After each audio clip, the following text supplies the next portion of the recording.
pepperoni pizza. Actually, I wanted cheese. Fine. That was a perfectly good pizza pie. And now it is no longer a perfectly good pizza pie.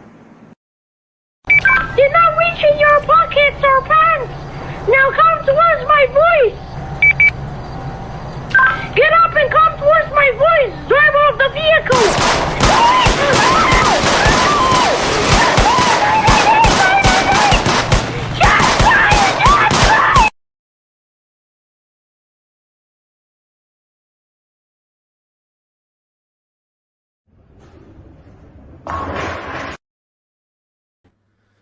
What is up, everyone? Hope you guys are having a great morning, evening, night, whatever time you're watching this. And it's probably one of the rare times I've ever kind of really done like an actual live stream using StreamYard. So it's been a minute. I mean, obviously, I'm not gonna be doing any sort of gaming today. Just covering a lot of gaming news because a lot of it's been coming out and it's rather interesting. But without further ado, let's get right into it. So the first piece of news that kind of came out that I want to talk about over the last couple of days was the new Game Plus mode for God of War Ragnarok. I mean, to be honest, I completely forgot that they were even attempting to do this or wanted to do this. I am kind of shocked that there wasn't more hype for it, but I think this is a really great addition to Ragnarok, and it also, increases its longevity. Not only does it, give you new Game Plus where you can use your gear and stuff, but expands the level cap and more. I mean, it's dope. I try to look up regarding this, like what the and more. There's a lot of performance buffs, graphical things, for PlayStation for some reason, because there's still some weird things with different gear pieces. I have no idea, but this is pretty much the main stuff.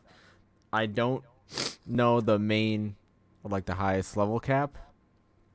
I would have to check it out. I mean, I probably might do a video kind of going through it, but anyways, these are kind of they listen. So this person said, "Rest assured, we've been taking note of the request to add Kratos' cloak for the opening sequence since the launch of God of War Ragnarok. The armor of the Black Bear will keep Kratos bundled up against the flammable winter frost even after a sled chase. Its stats focus on strength and defense." Alright, so see, that's dope. I mean, if you've played the game, you know how dope that shit is. This is awesome. I mean, yeah, we're slowly going through here, and we're getting a ton of comments regarding the armor and stuff like that. So people are definitely hyped regarding that. That's dope. Yeah, but yeah, what is this? Oh, it's just a clip. Yeah, this is yeah, it's like the same reaction for literally everything. Everyone is just hyped about the cloak. In having that. So I think overall this is a massive improvement, a massive W in terms of that here. That's one of the things here. Let me switch, and also don't mind mind my profile pic. I mean, I can change it here.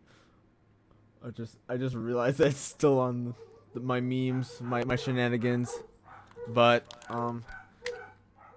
the dogs are going crazy because someone drove by, I think the mail, but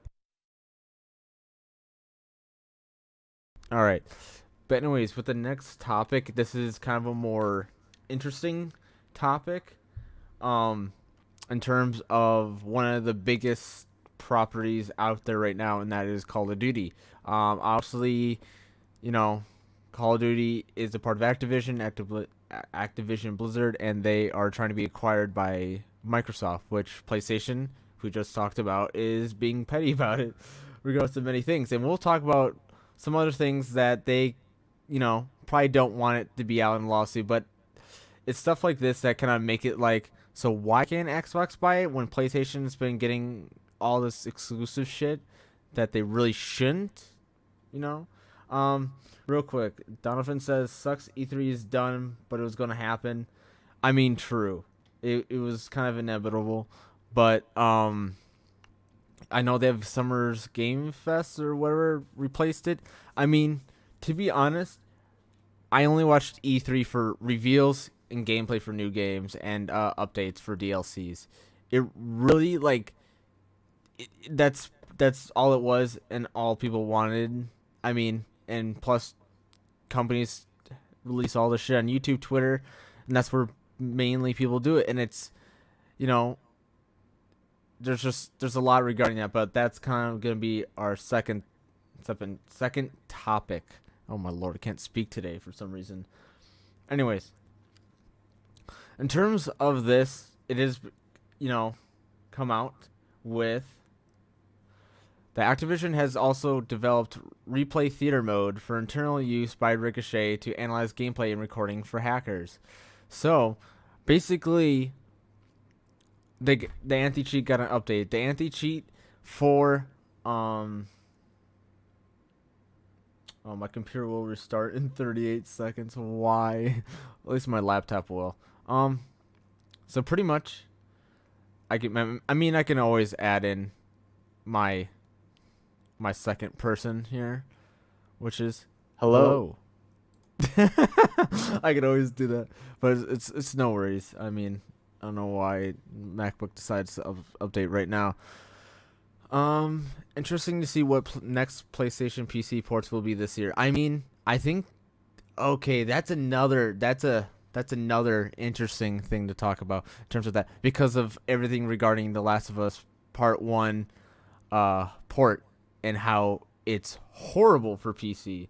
I mean, obviously it's different studios that do it, and I don't know. I think Matt said something about it in terms of like they had some other game developer port it, but regardless, they like Miles Morales, Spider-Man, other games. I think Horizons on PC. I don't know. But those have been great. Those have been really, really good adaptions, and people have loved them. My friend has both Spider-Man games, and he loves them. He thinks that their performance is great and the graphics are amazing. Just this one, I have no clue.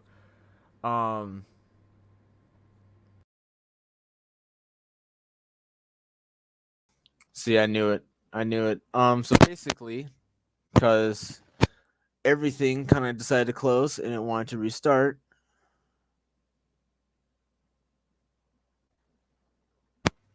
Yeah, the computer just magically wants to update now. But anyways, it's gonna take 4 minutes. All right, fine. Missed catching quantum gaming for a while. Yeah. I mean, I haven't really gone live like this in quite a long time, to be fairly honest.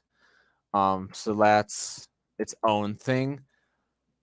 It takes a little bit getting used to and back into the swing of things, but that's not bad. I also had to switch different microphones. True. But I don't know if anyone's kind of aware of the situation regarding the update to the anti-cheat. But oh my goodness. See, this is what happens when I use a different mic. Hold on. I'm gonna try to plug in my Hypercast. I'm not using my gaming headset. This has an ass microphone. So give me a second. I'll play memes in the background for a second. This is what happens when MacBook decides to update. You have to drink after work every day. You scared the fucking dog shit out of me, first of all. Alright, I won't drink. Let's talk about your day. What'd you do at work today? I don't have a job, you know this. How about that? Fuck you!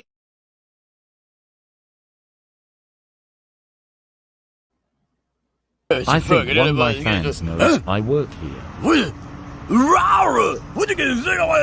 What the fuck is that? What the fuck?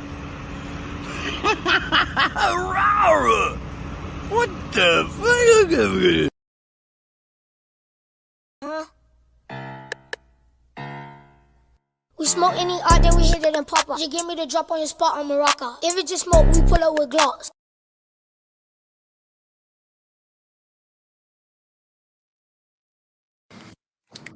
All right. Those are horrible, horrible. I think all sports should be gender neutral. Yeah, I think so. The fact that they're separated perpetuates this idea. Okay, no problem. You playing left tackle. It's 3rd and 17. Will Anderson's lined up nose to nose with you. He's getting paid to eat. Get back with me after that play. Roll Tide. I don't know. I just realized I had all that stuff. That stuff is so funny as hell. All right, get back to it. We had a little bit of delay. It's all the MacBook's fault. But anyways, if you guys are not aware of this, Call of Duty Modern Warfare 2 and Warzone have anti-cheat because cheating was a problem due to a company called Engine owning that gives aimbot, invisibility, other shit like that in Warzone and other competitive game modes within Call of Duty. And relatively, it hasn't been effective in terms of, stopping more pro players, regardless of how many times people can clip out and kind of suss them out. They just, and Activision doesn't, call them out or say anything as well. They completely act like, bro, I have no idea. Like, these guys are doing this? No.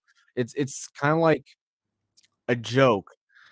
And there's people that call it shame and other people that take clips and call people out. But with this recent update, it can now detect users using controllers with Cronus software and Modern Warfare 2 and Warzone. And funny enough, I'm fucking dying laughing because now all of a sudden, Aiden's retiring. A lot of people are moving back to Warzone 1. It's just like the people that have been called out for hacking for months, fucking years, are now saying they're either retiring or going back to the original one because they don't like the new one. Why is that? I to be honest, not only do their LAN gameplay kind of make up for that and show maybe they're not as good as they show on stream. I mean, Joe, has been. I mean, I called him out on TikTok. He's like the one where because I called him out for yeah, it's cool to see your performance on stream, but then at LAN, you still got dick. But he's like, I still won $5,000 basically. I'm like, yeah, cool, but you're called the movement king and you're dropping 20 kills a game, but yet you're getting dicked by a guy who dies from jumping out of the helicopter. What do you mean? There's legitimate people that have built up a community that are way bigger for Call of Duty, but then there's other people who've literally just built their whole channel around this competitive game mode. And it's like, wow, you're magically amazing. I mean, it's not only that, it's just watching LAN events, it's rather interesting. And they blame everything else but their own skill. And now with this, I think there's a little video that I saved, but here. So you can see Charlie Intel, who's obviously an Activision, all that content creator for Twitter and amongst other things, calling out Swag because, to be honest, oh yeah, dude, I'd love to see. There's multiple people I'd love to see just log on, but basically, I'll read this. Third-party hardware device detection. Since our previous progress report, Team Ricochet has developed and tested a detection for third-party hardware devices that alter the Call of Duty gameplay experience. These devices act as a pass-through for controllers on PC and console. When used improperly or maliciously, such as hacking, can provide a player with the ability to gain an unfair gameplay advantage, such as reducing or limiting recoil, such as strike packs and stuff like that. Testing is complete. This detection is deployed globally on all platforms. Users across PC or console who are detected to be using third-party hardware devices to impact Modern Warfare 2 or Warzone 2 gameplay experience will first see a warning about the proper use of devices. Screen below. Show that image.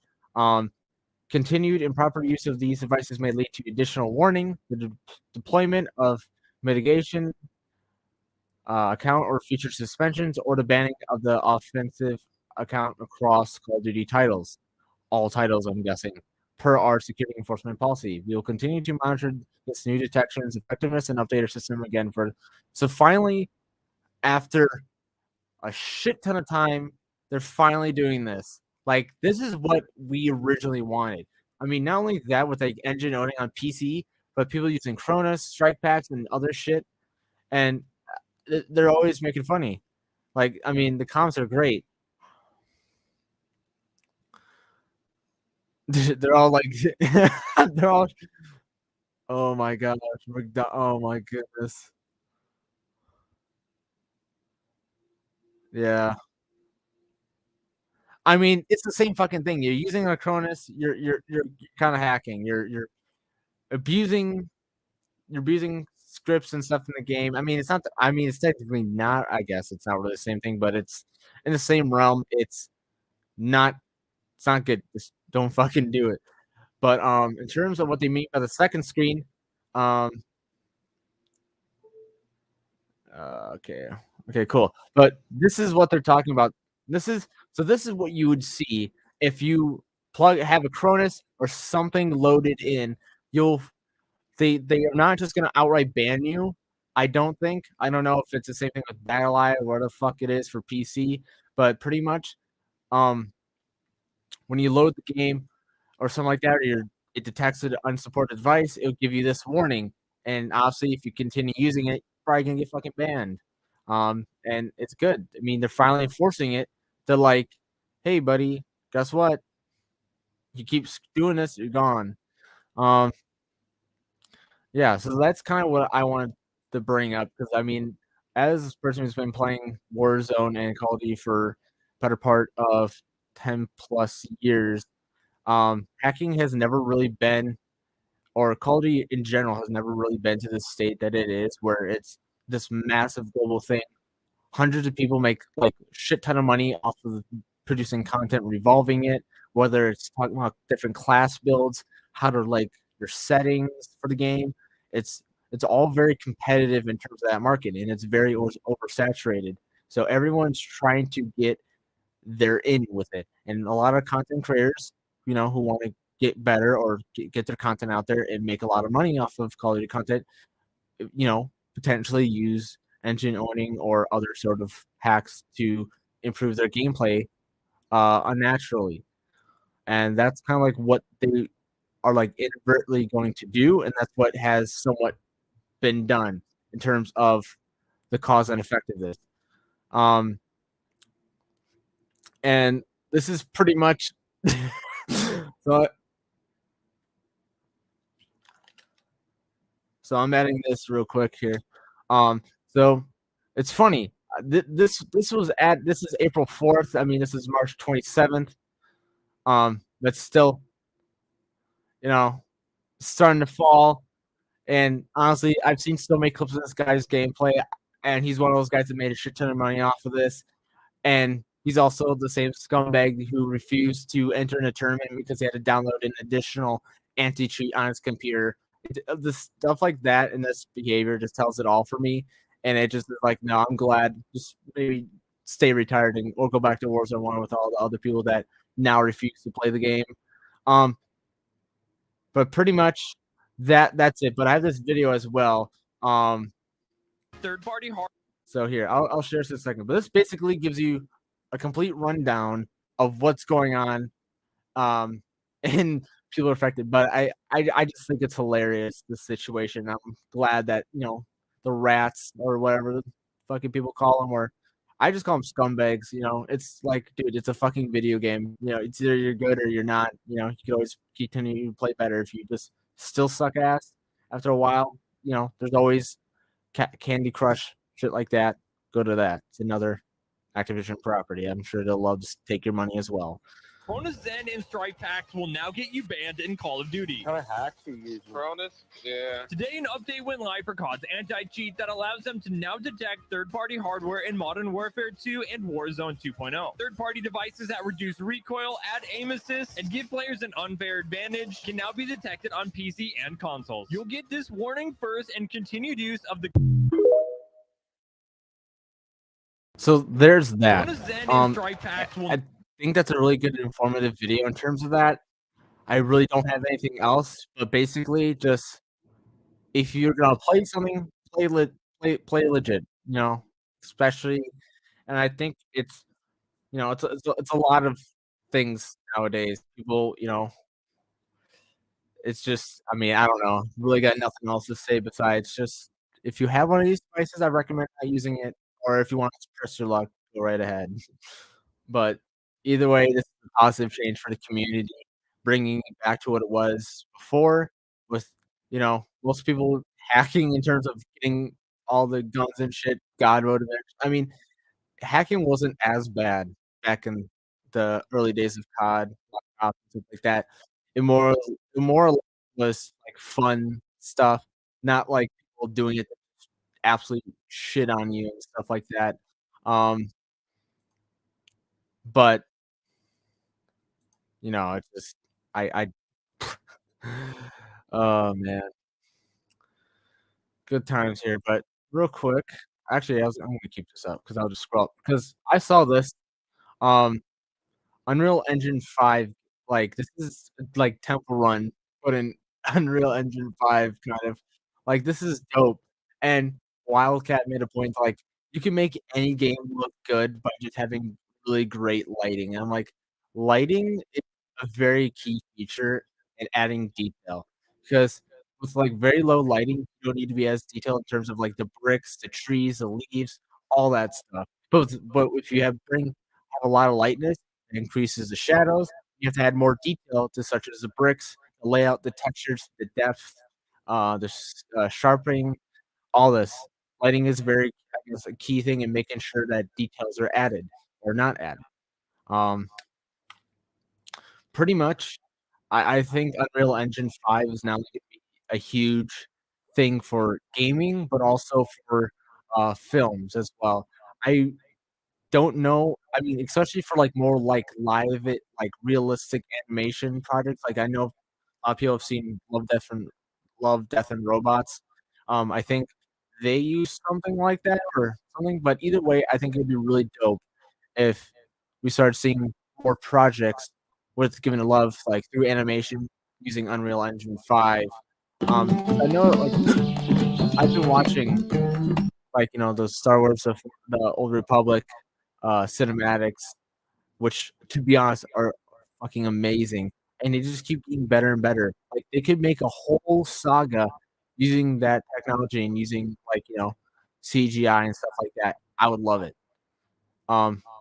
I just hope that kind of stuff like using these applications are get more accepted and are used a little bit more.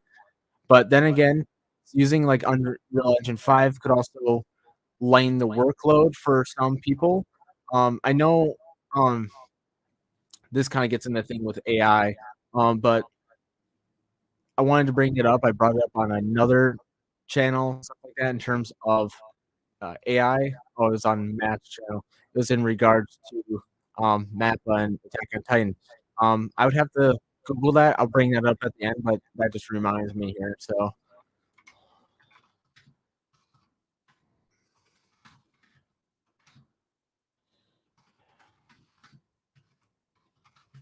Let's see if I can find a video. Trying to see if this is it.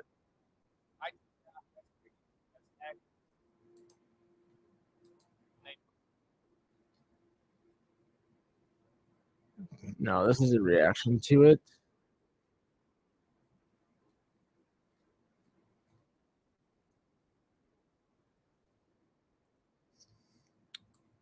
Here, I mean, I pretty much have this. Here, let me reshare my screen here. Go to YouTube. So I just found this. This is kind of like rigging. That's So, but I'm gonna just mute this because I mean, so, but just based on like what you're gonna see here in terms of it, like all the stuff they have to do, using AI would be incredible process for these people, especially doing such a massive task. You know, like just look at the way like they you know people like got so pissy when the new special came out and they realized they had to wait another 6 months for the next part, and they just want it right away. And I'm just like, tell me these people don't look absolutely fucking exhausted. I mean, they just sit at the desk, get shit done, and draw. Like I don't blink. Like this man looks like he's been through the ringer. This is like the main person I'm talking about. Like this person needs a raise. Holy shit! Like they draw, like dude, and they did such amazing work, such amazing work. But the thing is, that like really pissed me off in terms of the reaction to people is they had the audacity to constantly complain about fucking lighting and shit like that for transformations and stuff like that. I'm like, dude, like look, this man looks like he has the biggest fucking, circles under his eyes. Like that's kind of what I wanted to bring up real quick is like maybe like people keep bringing up AI like it's a negative thing in terms of art and stuff like that, but it also could provide some benefit in terms of people in the anime industry as well, help create or even create concept drawings and stuff like that. But regardless, here we go. So this is video talking about the end game of Diablo 4. Why is it sharing this now? Lord, it's very unprofessional today. This is what happens when you decide to use StreamYard for the first time in like a million years. I saw this entire situation. Dope. Yeah, I mean that's pretty much what most companies do at this point. They have their own sort of event that they do, showcase or a now then or whatever.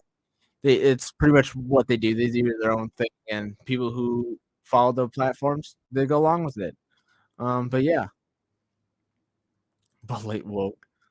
It very much has. Yeah, and it's dope. There have been a lot of great creations in terms of that, and I absolutely love it. But before we move on to our big topic here, I wanted to bring up the thing that came out today in terms of season 3 of Warzone and Modern Warfare 2. Now, this is some massive shit. This is a lot of people pissed off from what I could see, at least on Twitter. But then again, who isn't triggered and goes on YouTube? I mean, sorry, Twitter. Twitter's like a cesspool of just degeneracy, negativity in terms of people reacting to shit. It's fun. It's fun. So pretty much here, let me reshare this here. If I could find it. So this is the brand new update that came out today and has been confirmed by Call of Duty. Black Sail's a brand new Battle Pass upgrade. It costs $30. It includes a variety of bonus content. So not only does this replace the bundle, the bonus Battle Pass bundle, which would cost like $2,400, stuff like that, where you get 20 extra tier skips out of the 100. So you get 20 free tier skips out of, the 100. But now they're removing that and they're making it so you have to pay $30 if you want more than just the base Battle Pass to grind. I'm gonna click on this. So as a part of the $29.99 MSRP offering, Black Sail will include over 7,000 COD points of value. Everything that was originally in the Battle Pass bundle, along with additional exclusive content. Here's what to expect. And what do you see at the very, very top of the thing? PlayStation getting 5 more tier skips than everyone else, and yet everyone else is paying the same thing. They're paying the same thing, but yet PlayStation gets more. And yep. So, and this is like the top comment so far.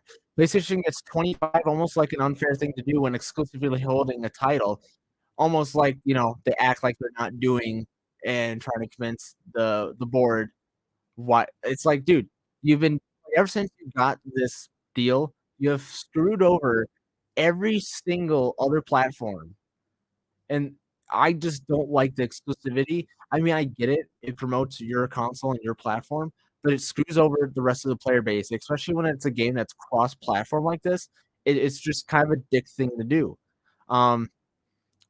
And it's like, I think it's because PlayStation got +5 with the previous Battle Pass bundle. They have to give them 5 extra for this one too.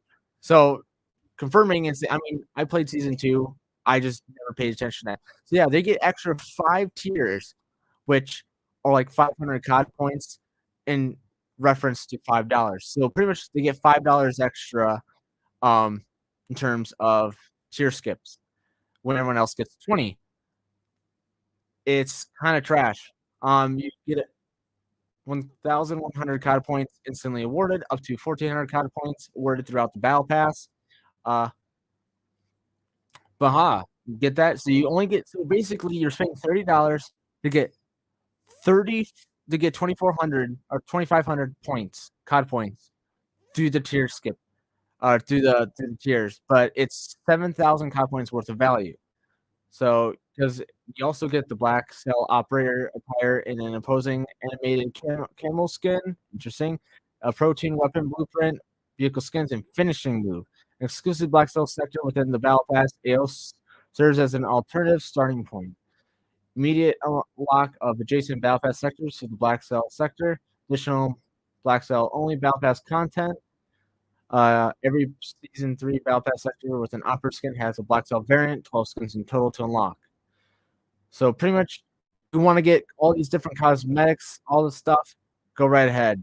I know they haven't really made it so in order to get the new weapons, you have to buy the Battle Pass. They make it comes free with the Battle Pass, which is great, except, the way I not 100% sure, but it's like you have to go through different sectors, and usually they have them at the start. Sometimes they don't, but it could cause a little issue. But it's like $30 for an additional for a premium battle pass.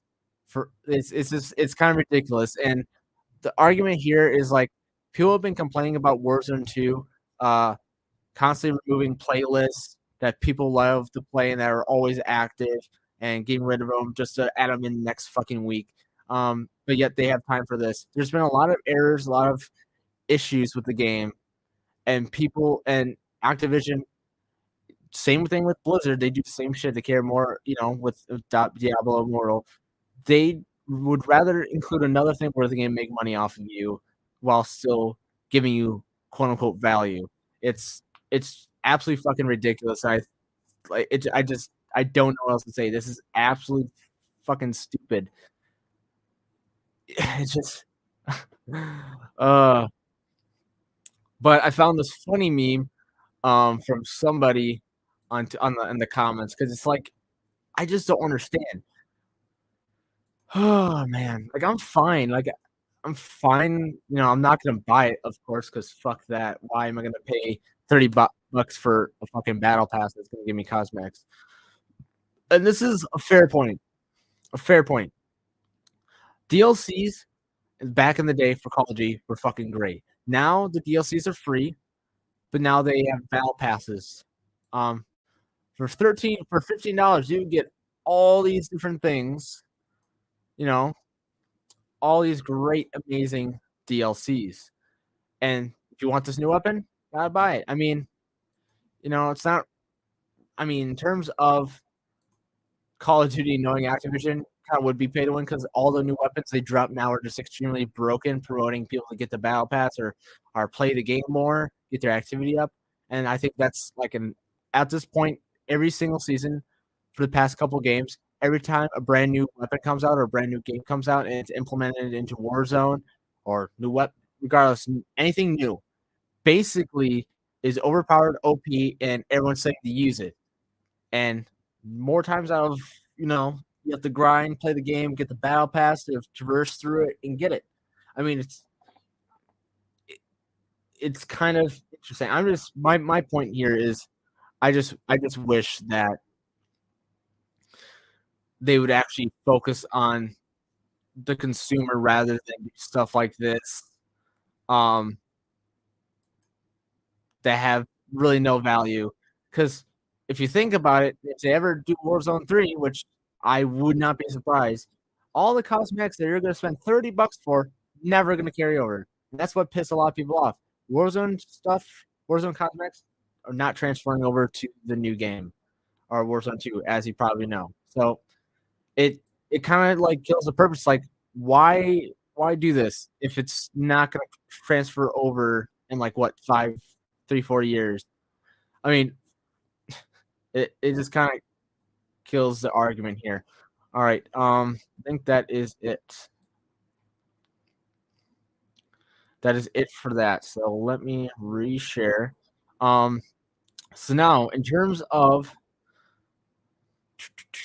3, let's get to the main one because then I just have Diablo stuff after that. So basically, E3 has been canceled. I pulled up this article from IGN covering it.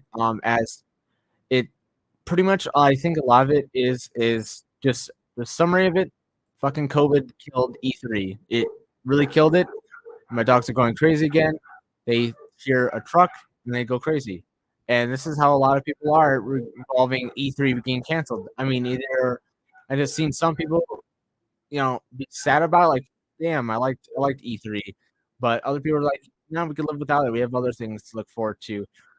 So I'll just read through the article here. So 2 sources have confirmed to IGN that the organization announced the cancellation via an email sent out to its members today. The email said that while E3 remains a beloved event and brand, that the 2023 version slightly did not garner the sustained interest necessary to execute it in a way that would showcase the size, strength, and impact of our industry, which a lot of it stemmed from COVID-19. And as it says here, the event was supposed to be held from June 13th through June 16th at the LA Convention Center and would have been the first in-person E3 event since 2019. The event was canceled in 2020 due to COVID-19, and while a digital version was held in 2021, the event was canceled again in 2022 in an effort to focus on revitalized showcase that would set a new standard for hybrid industry events.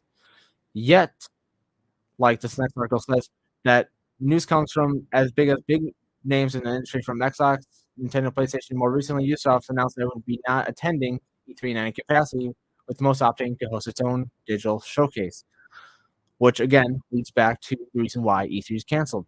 The pandemic really killed it because the last in-person was 19, COVID was in 2020, and since then it struggled. It killed E3, and all these individual companies are like, we have our own platform, we have our own stages, we have our own events that we could do, and they're doing it, and they're actually very, very well done. I know Ubisoft has theirs this summer. Xbox has theirs frequently. I think they had one not too long ago. PlayStation, Nintendo, obviously they all have it. People know about that already. If you haven't, check those out. They have them relatively all around. But basically, that's basically E3 stuff here. I mean, but yeah, I can read some of these comments. Said because E3 was always such an exciting event, but technology has changed and companies can more easily stream their own content much more cheaply and on their own schedule. Exactly. So rather than, making this whole PR, do the stuff with E3, they could do it on their own. So this could not only is a benefit, but also, as a con with it. Because it's not like this big spectacle, big event anymore for gamers to celebrate gaming and industry and new technology. It's more or less just, hey, go on YouTube and watch the stream and comment with your Cheeto fingers, basically. That's kind of it for that. I mean, it's really, really sad. But, on the bright side, we have other things in the works here. I'm trying to clear these damn tabs. All right. So pretty much, I just have to find a Diablo video because they released a new Endgame video content regarding.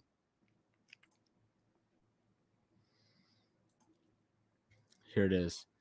It's a couple minutes long, or 6 minutes long here. I'm gonna go through here and we're gonna listen and comment about it.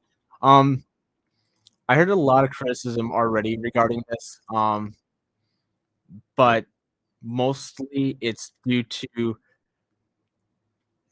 some of the things. It's more or less kind of hypocrisy in terms of the fans, from what I could tell here, of what some of the things that they're shitting on. So here it is.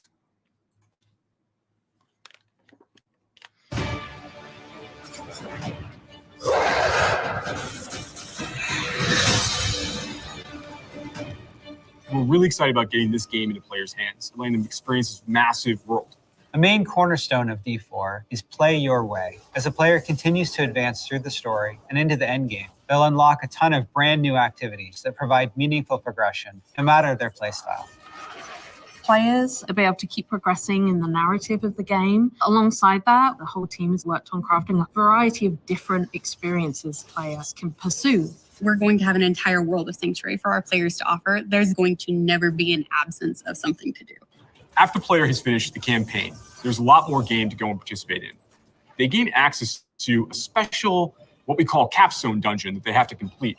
Once they're able to finish this capstone dungeon, they're going to gain access to the first world tier. As you complete the world tier, it will open up the opportunity for you to go into your next world tier. That involves unlocking powerful loot, new items, and more advantages for your player to have a better opportunity at end game. Wait a minute. Whether you're a fan of... Hold up. Wait it a will minute. open up the opportunity for you to go into your next world. Hold up. Okay, what I'm guessing is that this is not, always the case. I'm guessing what they're basically saying is like, yeah, you can either choose, like kind of an adventure, like obviously who are new to the game, or choose veteran. Veteran's solid. I mean, I've been playing through Diablo 3. I just beat the base game with my wizard. I had it in hard mode. I'm like level 56 and I beat the game. I don't, because I was such a high level by the time I got to the end of the game, every single boss, every single enemy was easy. Now I'm just starting Reaper Souls and it's getting a little bit more spicy. But man, I'm gonna have to cover some of those cinematics when we get closer to Diablo and explain the story. Because obviously, like you wouldn't think that Diablo has such an extensive and wide story, but it does, spanning from the first all the way to the fourth. Kind of curious about how this one ties into the other ones. To be honest, that's something that I still haven't grasped or understood, or it's been explained properly in a video that I've seen. But 1 through 3 and Reaper Souls all connect 100%.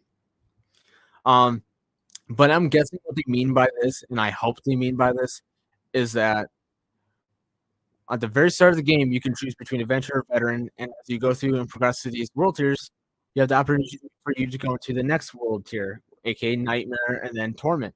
If I have to play through the game and all that stuff in World Tier 1, and then go so I can play at hard difficulty and stuff like that, I mean, that's kind of, it's not going to make a lot of people happy. I mean, it's another thing to keep people active and wanting to play the game more, to play at hard difficulties. But, it doesn't make, just... That involves unlocking powerful loot, new items, and more advantages for your player to have a better opportunity at end game. Whether you're a fan of dungeons, PvP, or just roaming around the world, there's a way to continue your Diablo adventure long after hitting max level. And I think that's an important concept to have, is you need to have a various amount of different ways of content, different, variability with the dungeons, enemies, and a variety of different loot and stuff that to gain. Obviously, there's a Paragon system, which we'll explain in just a moment. But I think kind of one of the things that I find important after. I think the capstone dungeons, what they're talking about, was like the replacement for rifts. Because I don't know. I have to gotta do a lot more research than what I'm doing right now. But I'm pretty sure, like in terms of rifts, might be the capstone. I don't know. I don't know. Interesting question. It's like I magically think of all these questions right as I just start streaming and talk about these topics. But I feel like, Diablo and Immortal have made a lot of money, or like Diablo and Immortal made a lot of money with PvP and like the battlegrounds. I would not be surprised if they bring that back. But obviously not make it so there's like whales and minnows and shit like that where you can pay to win. I think if they made Diablo 4 pay to win, it would kill the game 100%. It would piss off the majority of the fan base and kill the game. But because, Activision and Blizzard are constantly getting more and more, obvious their greed, I would not be surprised. But I would love things like rifts, other like crazy dungeons to do and stuff like that. I just hope, at least from the beta, a lot of the stuff was repetitive. But then again, you're only experiencing a part of the map. But I just can't wait. I just want to hear more about the potential nerfs and adjusting for the characters. I think talking about that, especially in terms of the druid, the barbarian, as well as nerfing the necromancer, would be beneficial to tell the players, because I've heard something that they're tweaking it and the druid's getting a buff. I mean, I saw many things regarding the Paragon system where it's like plus 17 strength compared to plus 5. But basically, they need to like make one of these into the end game, another one of these into the end game videos covering the adjustments and the changes they're making to each of the characters you're able to pick. Because a lot of the discussion from the beta was the strength and weaknesses of each of the different characters, depending on the builds you make and just overall the character. The Druid was overall the weakest character you could pick, no matter what skills, no matter what changes you did, no matter the gear, it was relatively the weakest. And the Necromancer was overpowered compared.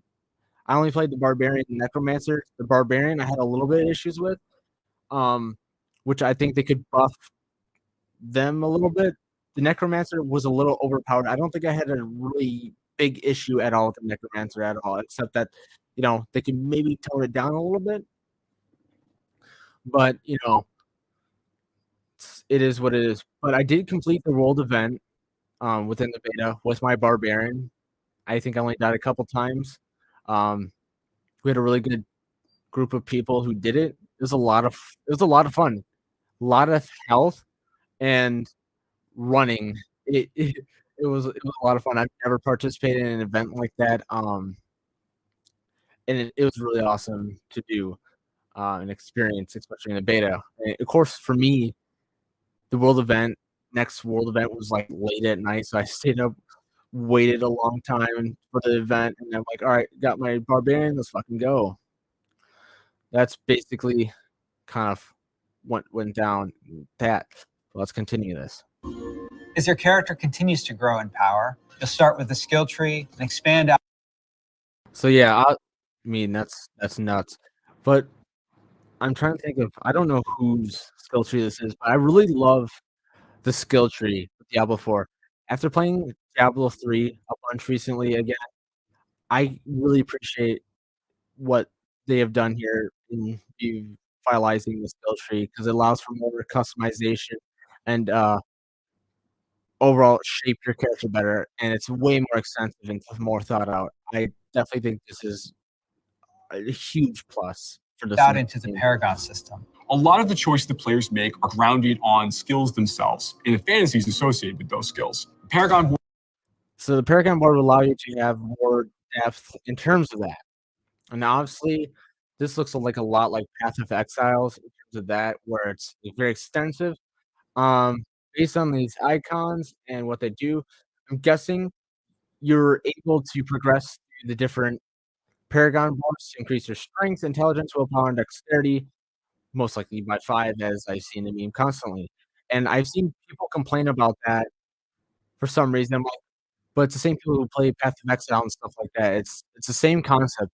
They are just doing, like, the community MMO standard. This is very standard, and they're going along with it and continuing that chain. Why is it a problem when Blizzard does it?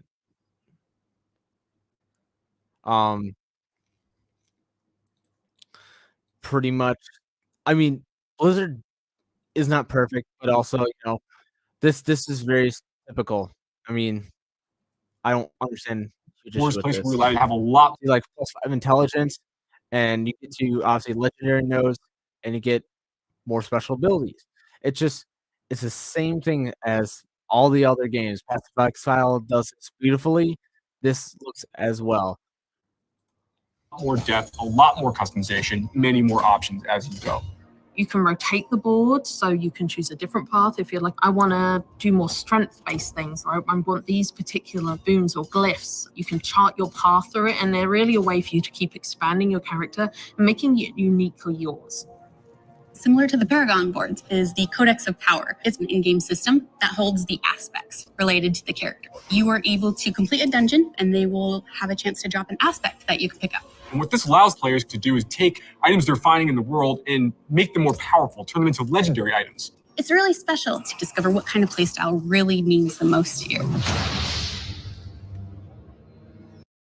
All I gotta say is they're really hammering in the customization aspect of this game, and I love it.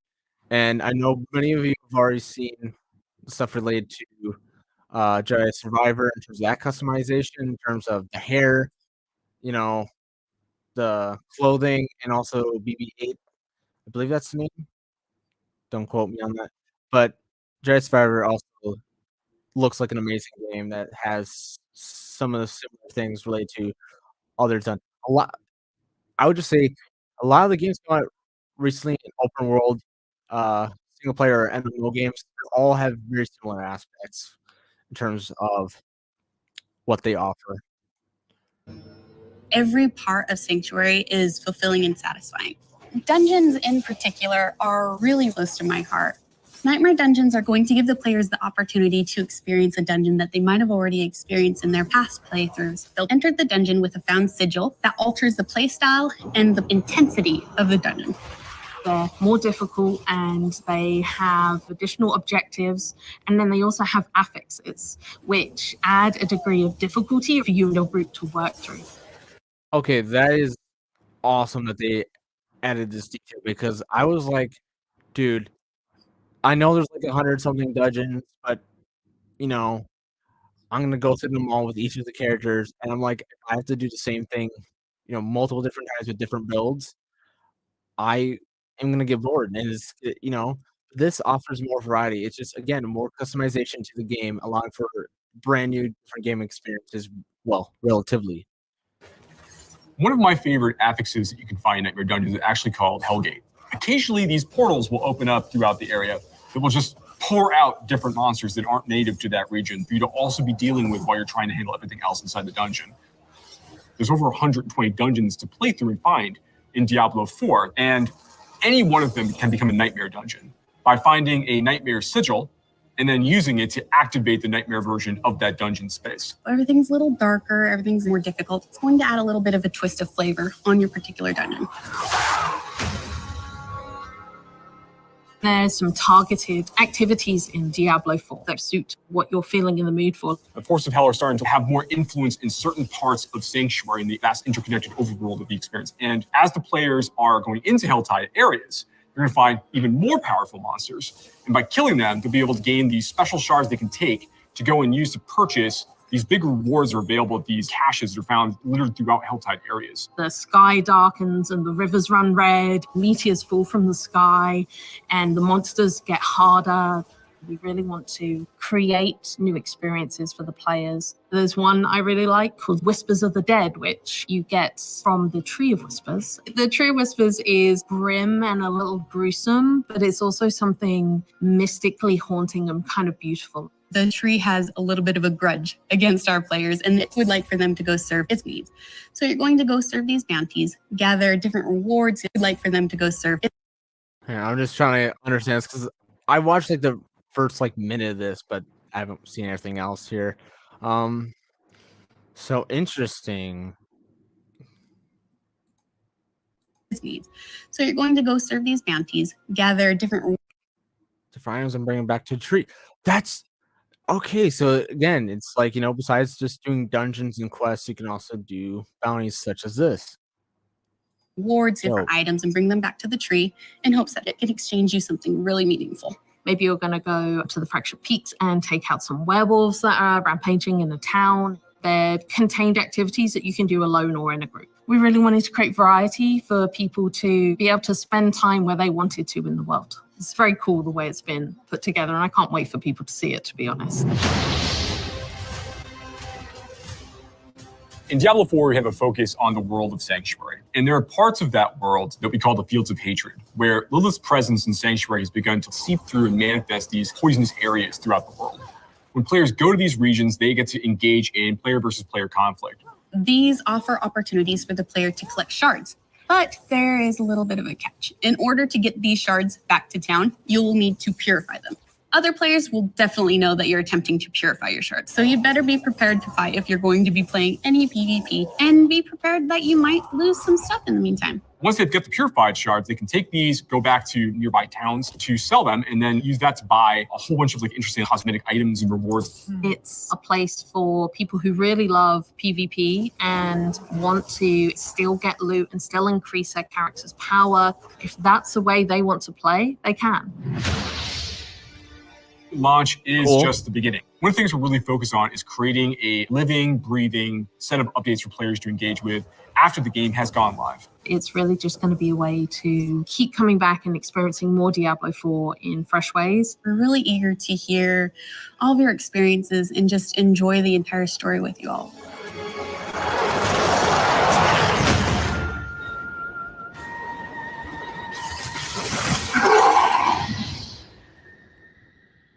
And I'm 100% excited for this game to come out. Especially after this. I mean, I'm trying to see what the other criticism is. I might make a a part 2 regarding this, but I've seen and people react negatively through this, and I'm trying to figure out how. Because from my perspective, there's just so much different options for you to play the game. You have the Paragon system, base system. You got Nightmare and Dungeons. You have all these different things to do, no matter what playstyle, no matter what you want to do. And they really hammer home playing with friends and kind of community, stuff like that, which I think is dope. I hope that they definitely kind of do another one of these before the game comes out in a couple months. I think it's June 6th. So we got all this month, got all May, and then June 6th. But I think it comes out the 1st or 2nd. Actually, yeah, I don't fucking know. I know if you pre-order the Ultimate Edition, you get 4 days early access. So, relatively. Yeah, but I think that is it. That's all I had. It's like, should I play a game or should I just do Stream and Hammer and get this all through? Yeah, StreamYard has been kind of a struggle. Forgot how to use StreamYard rather than just simply joining and starting cam. I actually had to do the producer shit. But, it's dope. I definitely would do these more often. There just needs to be more topics or stuff that people want to talk about. Just obviously put down stuff in the comments of what I should, look into or talk about. Anything related to gaming, 100%. Anyways, that'll be it. Have a great morning, evening, night, whatever time you watch this. And peace.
Ba ba ba boo. Ba ba ba boo. Ba ba ba boo.